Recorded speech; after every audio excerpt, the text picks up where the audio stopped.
teman-teman, apa kabar? Senang sekali hari ini Lause kembali bisa menyapa dan ketemu dengan kalian lewat ibadah yang kita sayangi ini, ibadah PTS. Oke teman-teman, yuk kita sama-sama menyiapkan hati kita, pikiran kita untuk mendengarkan firman Tuhan. Kita berdoa. Tuhan Yesus, kami mengucap syukur untuk hari ini karena Tuhan memberi kesempatan kepada kami untuk berkumpul bersama-sama dalam ibadah online PTS. Kami sangat mengucap syukur karena Tuhan memberi kesempatan kepada kami untuk mendengarkan firman Tuhan atau merenungkan firman Tuhan. Kami berdoa supaya firman Tuhan berbicara kepada kami, mengubahkan hidup kami sehingga hidup kami menjadi hidup yang berkenan kepada Tuhan. Kami berdoa hanya di dalam nama Tuhan Yesus. Amin. Amin. Nah, hari ini tema firman Tuhan atau judul firman Tuhan, Lause memberikan satu judul adalah ketika harapan tidak sesuai dengan kenyataan. Ketika harapan tidak sesuai dengan kenyataan. Nah, langsung aja kita sama-sama baca dua ayat di dalam Habakuk pasal 3 ayat 17 sampai ayat yang ke-18. Habakuk pasal 3 ayat 17 sampai 18. Langsung bacakan untuk kita sama-sama. Sekalipun pohon ara tidak berbunga, pohon anggur tidak berbuah, hasil pohon zaitun mengecewakan, sekalipun ladang-ladang tidak menghasilkan bahan makanan, kambing domba terhalau dari kurungan, dan tidak ada lembu sapi dalam kandang. Namun aku akan bersorak-sorak di dalam Tuhan, beria-ria di dalam Allah yang menyelamatkan aku. Sampai di sini pembacaan kita. Nah teman-teman, lalu saya ingin bertanya, apakah kalian pernah punya satu harapan? Sebagai manusia yang hidup, kita punya harapan. Harapan bisa dalam bentuk kita ingin mencapai sesuatu, kita harapkan kita bisa mencapai sesuatu. Nah, menjadi pertanyaannya, seandainya harapan tidak sesuai dengan kenyataan, apa yang menjadi reaksi kita? Apa yang menjadi tanggapan kita ketika harapan kita tidak sesuai dengan kenyataan? Nah, teman-teman, kalau boleh jujur ya, maka kita akan berkata, ketika harapan tidak sesuai dengan kenyataan, ada yang marah, ada yang kecewa, itu sudah pasti. Ada yang hancur rasanya, ada yang sedih. Nah, ada bermacam-macam reaksi. Apakah semua reaksi itu salah? Tidak, tentu saja. Sebagai manusia, kita ketika berharap dalam hidup kita mencapai sesuatu tapi tidak tercapai, maka kita bisa kecewa, bisa sedih, bisa hancur, rasanya putus asa. Bisa saja itu terjadi dan itu wajar-wajar saja. Nah, Lause sendiri punya satu kesaksian. Waktu Lause mau selesai sekolah, waktu Lause mau selesai SMA, waktu itu di Kalimantan, bukan SMA namanya SMK atau SEMIA. Nah, Lause pingin sekali kuliah, tapi Lause sangat terbatas untuk kuliah, dalam pengertian tidak ada duit untuk kuliah. Teman-teman, Lause bicara sama papanya, Lause bilang, "Pak, saya mau kuliah."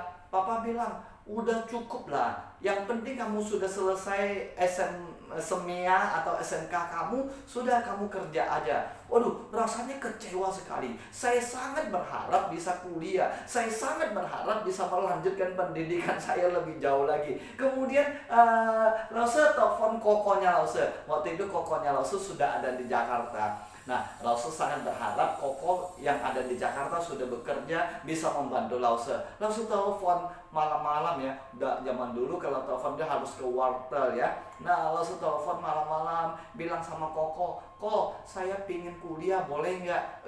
Tahu nggak apa jawab Koko?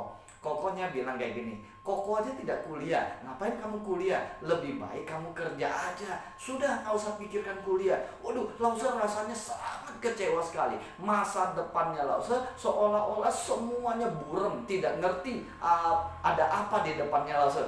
Boleh kalau dibayangkan, Lause membayangkan masa depan Lause itu seperti satu tembok yang tinggi sekali di atas. Nah, Lause berharap bisa naik ke tembok itu yang tinggi itu, karena di balik tembok itu ada sesuatu yang besar yang akan saya raih. Nah seperti gitu. Tapi untuk memanjat tembok ini tidak punya kekuatan. Langsung berharap supaya ada yang memberikan tali kepada langsung untuk panjat ke atas. Jangankan tali, benang juga tidak ada. Gelap semuanya. Lause rasanya sangat kecewa. Dalam keadaan kecewa, akhirnya Lause datang juga ke Jakarta untuk bekerja. Teman-teman, siapa saja bisa mengalami kekecewaan. Siapa saja bisa mengalami harapan yang tidak sesuai dengan kenyataan. Teman-teman, kita berharap corona cepat selesai, tapi corona tidak selesai-selesai sampai hari ini. Kita berharap orang tua mengerti kita, tapi kita yang harusnya lebih mengerti orang tua. Kita harapkan kita bisa sekolah favorit kita, tapi apa yang terjadi? Bukan sekolah favorit yang kita dapatkan, tapi mungkin saja sekolah buangan yang kita dapatkan. Kita harapkan pasangan kita, mungkin pacar kita mengerti kita, tapi kadang-kadang pacar kita mengecewakan kita juga. Harapan tidak sesuai dengan kenyataan. Nah, ketika harapan tidak sesuai kenyataan, yang harus kita pikirkan bukanlah harapan yang tidak sesuai dengan kenyataan, tapi apa reaksi kita. Nah teman-teman, di kitab Habakuk ini sebenarnya kitab yang penuh dengan kekecewaan.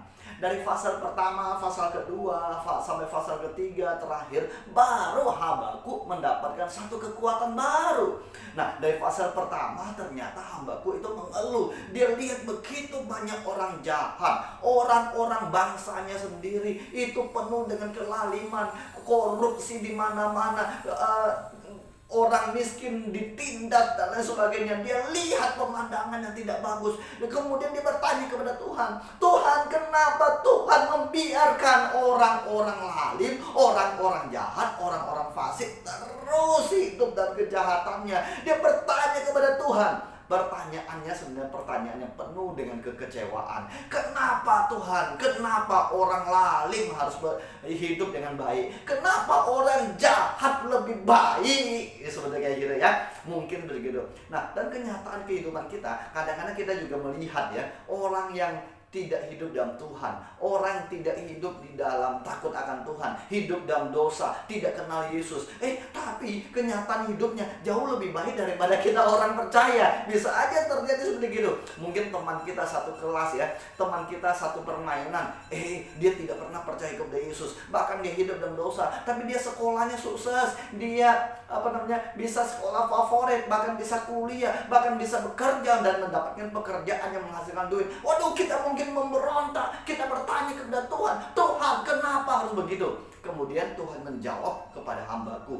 Tuhan berkata kepada hambaku, dengarkan baik-baik, orang lalim itu, orang jahat itu akan saya hukum. Tuhan berkata begitu, akan aku hukum. Nah ternyata zaman itu Tuhan menghukum orang-orang Israel yang jahat itu lewat satu bangsa yang lebih jahat, namanya bangsa Babel. Jadi Tuhan berkata kepada Habakuk, Habakuk, coba lihat, aku akan bangkitkan bangsa Kasdim atau bangsa Babel untuk menghukum orang Israel.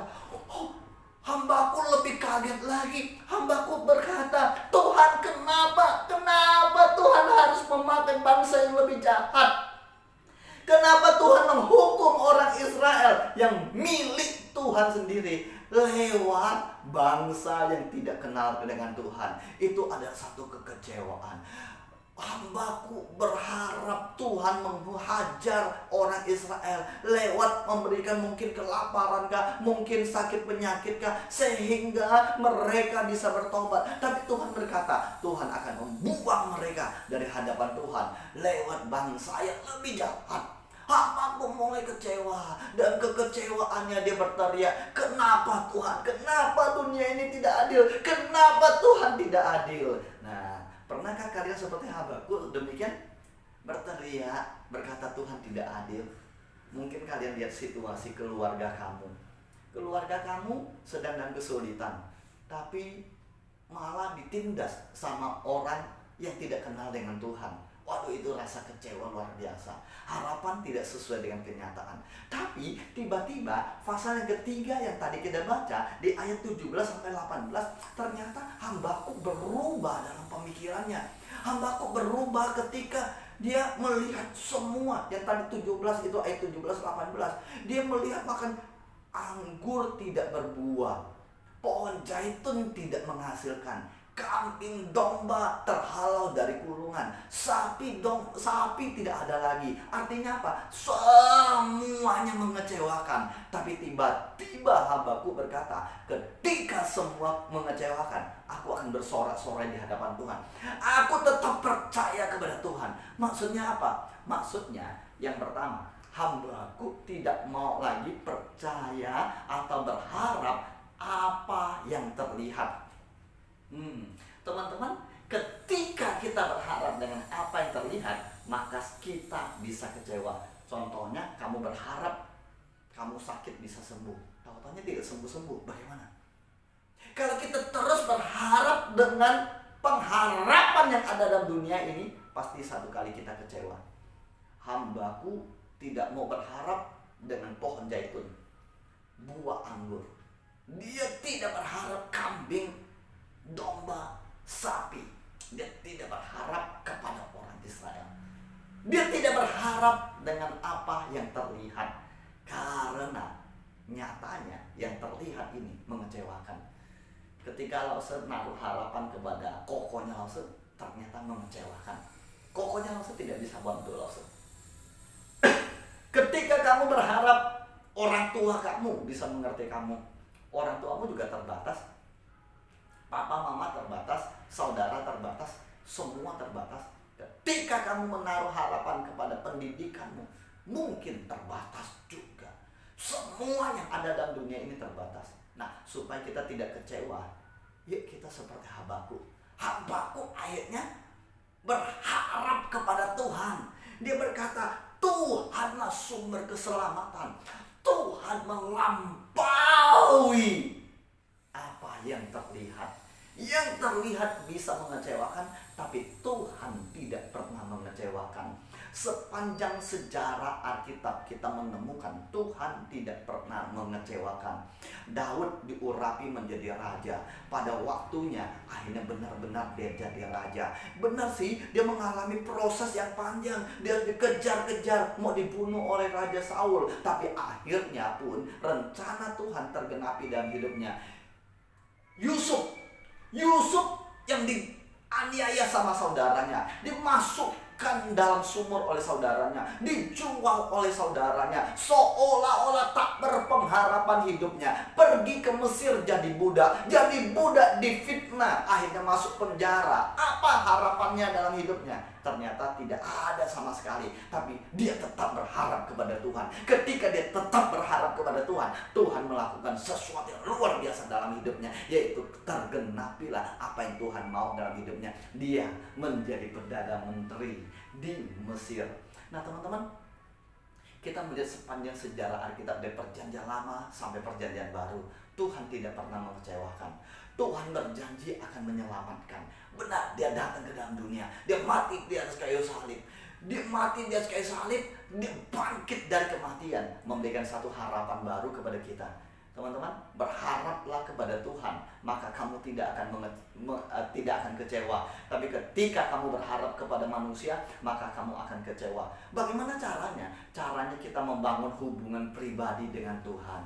Allah kita adalah Allah yang baik, Allah yang senantiasa mau datang kepada kita dan bersekutu dengan kita. Kita bisa datang kepada Dia kapan saja.